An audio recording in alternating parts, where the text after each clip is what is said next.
Hi everyone, welcome back with me again in this channel. On today's tutorial, I'm going to show you how you can customize the quick settings panel.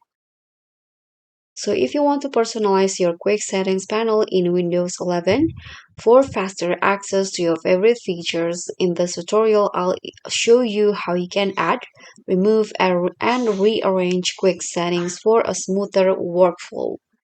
So what you need to do in here is just click on the taskbar where the Wi-Fi and battery speakers button is. You can just click on it until they show up.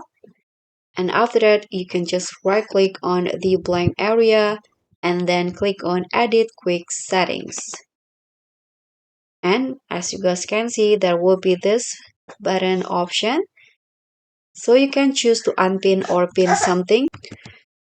So in here, if you want to unpin something or remove something from here, you can just click on this and it will be removed. And if you want to add, you can just click on the add button and choose which one to add. For example, I'm going to go with a mobile hotspot.